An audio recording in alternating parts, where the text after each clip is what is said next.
नमस्कार। आप सभी बच्चों का स्वागत है। वर्ग दसम विषय नागरिक शास्त्र, non other then class 10। Subject is political science and the name of the chapter is power sharing. Power sharing, it means what? Whatever the chapter we discussed in class 9, we are just trying to step up. हम जिन मुद्दों की पढ़ाई, जिन topic की पढ़ाई political science में class 9 में किए थे, हम वस्तुतः उसकी यात्रा को आगे बढ़ा। यह उसी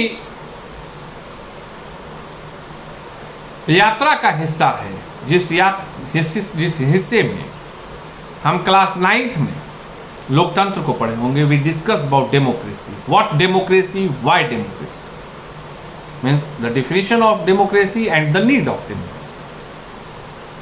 and on the basis of that today we are here to discuss about the power share.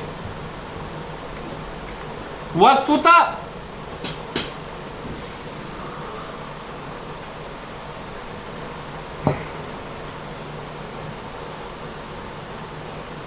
it's the fact that the basic difference between monarchy system and democratic system is what? क्या है? मेरे हिसाब से तो लगता है कि सरल भाषा में अगर कहा जाए तो मोनार्ची सिस्टम में तमाम प्रकार की जो शक्तियां थी वो एक व्यक्ति में सन्निहित होती थी, जिसे हम राजा कहते थे। जबकि लोकतंत्रात्मक शासन में, डेमोक्रेटिक फॉर्म में, हर का अपना अपना काम होता था। कार्यपालिका, विधायिका, न्यायपालिका, मतलब हर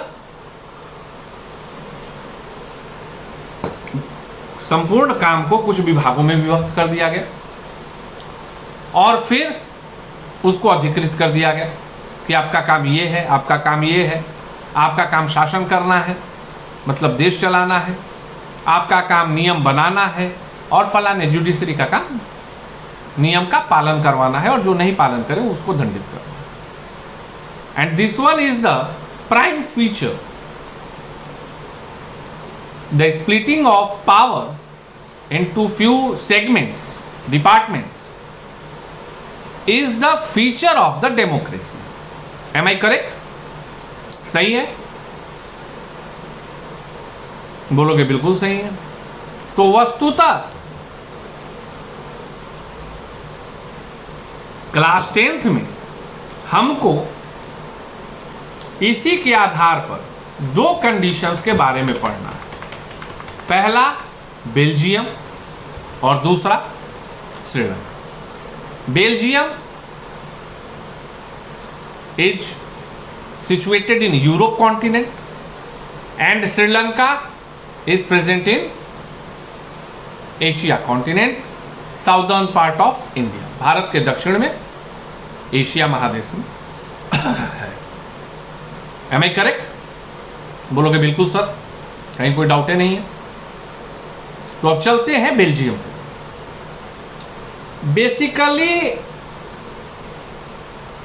अब बिकॉज तुम्हारे सिलेबस में है तो पढ़ना है। Belgium is an European country which is having lesser area with respect to our state Haryana. Belgium Europe का एक देश है जिसका क्षेत्रफल भारत के हरियाणा के क्षेत्रफल से भी कम है। भैया बिहार, उत्तर प्रदेश, मध्य प्रदेश की बात मत करना, मैंने हरियाणा का नाम लिया है। हरियाणा के भी क्षेत्रफल से बेल्जियम का क्षेत्रफल कम। And the approximate population of Belgium is approx 1 crore. It means what? None other than half of the population of Haryana. Two things, important things. First one, the area of Belgium is lesser than area of Haryana. and the population of Belgium is half of the population of Haryana. But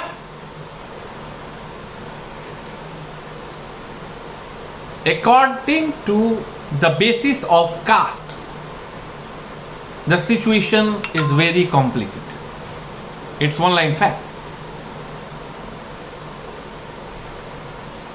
The 59% of the people of, or the citizen of Belgium is living in Flemish area,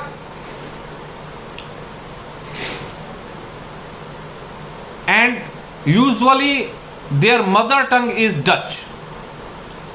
जो 59% आबादी है वो Flemish area में रहती है और सामान्यतः उसकी जो मातृभाषा है, उसकी जो बोलचाल की भाषा है वो Dutch. And the remaining 40%, 59 means 60, and the remaining 40% of the population is living in Wallonia region, means 60%, approx 60% is living in Flemish region, and the remaining 40% of the population is living in Wallonia region, and they uses French language. अब मतलब समझो, एक देश है Belgium,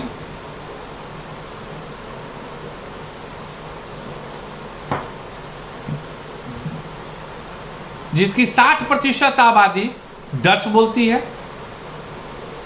और 40% आबादी French बोलती है। And now for the accuracy point of view, 59% Dutch, 40% French, it means 1% is remaining. So 1% of the people of Belgium is using German as their language. मतलब 59% डच, 40% फ्रेंच और 1% German. The capital of Belgium is none other than Brussels, and you will laugh, तुम हंसोगे कि क्या विविधता है देश में, क्या विविधता है कि बड़ा मजा नहीं लगेगा कि दिल्ली में 40% आदमी नेपाली बोले, 60% आदमी चाइनीज बोले। पता नहीं दिल्ली की अपनी भाषा क्या है, चूंकि डच भी दूसरे देश की भाषा, फ्रेंच भी दूसरे देश की भाषा, जर्मन भी तीसरे देश की भाषा। तो भैया आखिर बेल्जियम की भाषा क्या है? इसका मतलब क्या बेल्जियम में भाषा की सभ्यता का विकास हुआ ही नहीं, या वो उन्हीं देशों से कट छटकर बना हुआ एक भौगोलिक भूभाग है जो अलग होकर बना? यह समझने का चीज है, क्योंकि ऐसा संभव नहीं है कि कोई देश बिना सभ्यता के विकास करे। इसका अर्थ हुआ कि जिस तरह से पाकिस्तान है, तो पाकिस्तान की अपनी कोई सभ्यता नहीं थी। वस्तुतः भारत और पाकिस्तान सिंधु घाटी सभ्यता से जुड़े हुए रहे, बंटवारा हो गया तो पाकिस्तान अलग हो। This one is the concept what you have to think, what you have to understand. Brussels के 80% लोग, 80% of the people those are living in Brussels are using French as their language, and remaining 20% of the people is using Dutch as a language. Now try to understand the concept. Overall population 60% are using Dutch, 59%, and 40% are using French. But in Brussels, capital of Belgium, 80% French, 20% Dutch. इसका मतलब जो राजधानी है उसमें जो उस overall 40% French वाले बोलने वाले लोग थे, वो ज़्यादा लोग निवास करते हैं, और 59% जो बहुतायत डच बोलने वाले लोग हैं वो ब्रुसेल्स में, राजधानी में कम निवास करते हैं, वो बेल्जियम के अन्य भागों में निवास करते हैं। And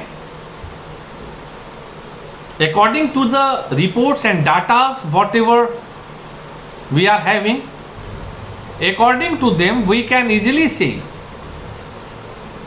that the 40% people, French people, मतलब language based,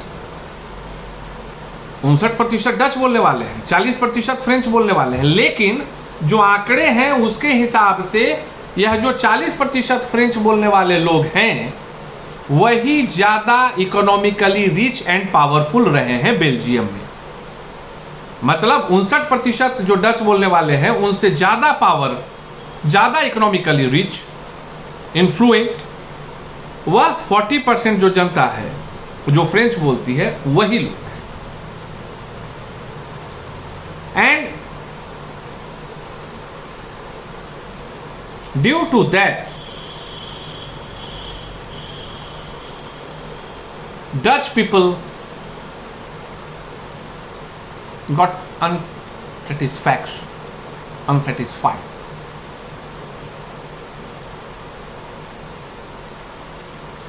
Due to the gap between financial reason and influence power, हुआ क्या कि जब 40% बोलने वाले लोग धनवान भी ज़्यादा उसी वर्ग से, उसी समुदाय से, ताकतवर भी ज़्यादा उसी समुदाय से, लेकिन आबादी ज़्यादा किसकी है? 59% बोलने वाले की, डच बोलने वाले की। 1950 और 1960 का जो दशक था, डिकेड्स ऑफ 1950 एंड 1960, उन दोनों के समुदायों के बीच में कटुता बढ़ने लगी, उनके बीच में विरोध बढ़ने लगा, जिसका प्रभाव कहां देखने के लिए मिला? ब्रुसेल्स में। जिसका प्रभाव कहां देखने के लिए मिला? ब्रुसेल्स में।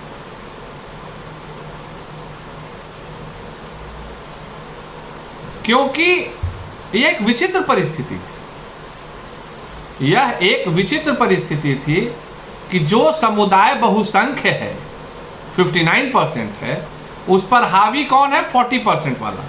अब एक नॉर्मल सा चीज समझो, वो कैसे फिनेंशियली पावरफुल हुआ?